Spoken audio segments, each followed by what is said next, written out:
Hello, everyone. I'm Kira Phillips. Our top story this hour, a possible breakthrough in the next 48 to 72 hours. Israeli sources tell ABC News that progress has been made on a hostage deal with Hamas. The Israeli War Cabinet meeting tonight to actually discuss this deal. NSC spokesperson John Kirby also confirming that the U.S. has intelligence that shows Hamas did indeed use hospitals in Gaza, including Al-Shifa, to conceal and support their military operations and to hold hostages. Our Patrick Reevell joins us now from Tel Aviv for more. So, Patrick, big news today on the possibility of hostage negotiations. Hi, Kira. Yeah, potentially very big news if this does happen. I mean, we've heard from sources here. We have a source that is familiar with the talks. A senior official says that a breakthrough could come within the next 48 to 72 hours to try and reach a deal that would see Hamas free some of these hostages, perhaps in exchange for a temporary ceasefire. We know that talks have been ongoing, but they've been mediated by Qatar, which has been trying to reach a deal between Israel and Hamas that would see these 239 hostages released. And we know that it's been reported that the outlines of that deal would be that, yes, Israel, in exchange for this, could offer some kind of temporary ceasefire. It seems more likely a matter of days. But right now, of course, nothing is confirmed until the deal is done. We also know from another Israeli source, they say that they're not they have doubts whether that if a deal were reached, that Hamas would abide by it. But certainly, yes, it does seem that there is indeed progress being made in these talks. We also heard President Biden earlier today say that he believes that it's going to happen, and that he said he had this message for hostages. He said that we are coming, hold on. But of course, as I say, until it happens, until the deal is agreed, nothing is confirmed. And so for now, this of course is positive news for those hostages. But as I say, we have to wait and see. Well, let's talk about this intelligence also that John Kirby was referring to when he says that the U.S. has confirmed that Hamas indeed was using hospitals in Gaza to conceal their operations.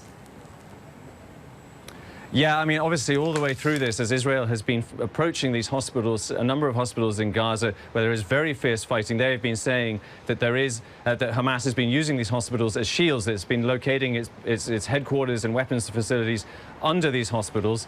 And now we've seen that today, John Kirby, the National Security Advisor, said that the U.S. also has intelligence that this is the case. Our colleague Matt Gutman was taken yesterday into an abandoned hospital in Gaza, where the IDF said they showed what was a Hamas command and control center, again, under the hospital. We, of course, cannot verify that ourselves. But I think, you know, what has to be also said here is that whether or not Hamas does indeed have tunnels, which it does, it has tunnels under Gaza. We know that it has an incredibly extensive system of tunnels. There's no doubt that the hospitals above those tunnels are functioning hospitals. They're very large hospitals. There are huge numbers of patients there. There are hundreds of patients right now in the largest hospital, Al-Shifa. And so, of course, what John Kirby there said as well was, despite the fact that there are these Hamas tunnels, there are these Hamas facilities under these hospitals, it doesn't mean that Israel doesn't have a responsibility to obey the laws of law and the laws of war, and to take as much efforts as possible to prevent the loss of civilian life.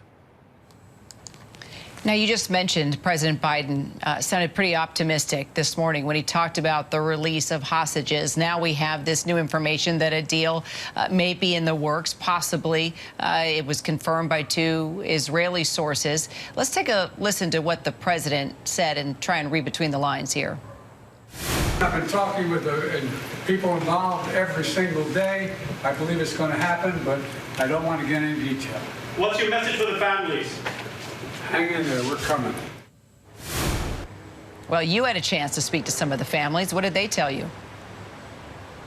Yeah, so in Tel Aviv today, we actually were at a march with a large number of the relatives of the hostages who are being held in Gaza. They were marching from here in Tel Aviv to Jerusalem to try and stage a protest outside Prime Minister Netanyahu's house, demanding that a deal happen. There were lots of signs there saying hostage deal now. And I spoke with a woman there called Sheli Shem Tov, whose 21-year-old son, Omer, was taken from the music festival that was attacked by Hamas back on October 7th. And she, like most of the hostages, has no news of him. She hasn't seen him except for the video where he was being taken away. And obviously, she was in a great deal of pain when we spoke to her. I mean, I think you can listen in now and hear what she said to us. And also her daughter is killed. And I cannot handle this situation. Nobody, no mother, no father needs to feel like we feel. It's not a war.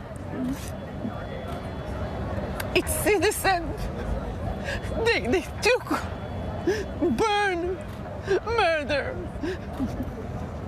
What happens to the world? What happens to the world? Yeah, you heard that. I mean, just incredible pain. She was in complete agony when we were talking to her. Obviously, the news that there is progress potentially progress on these talks will give some hope to families like her, but the wait for them is just agonizing. Kira? Indeed it is, and hopefully at some point we will get word on a potential deal. I know everybody's holding tight to that. Patrick Reevell in Tel Aviv for us. Thank you.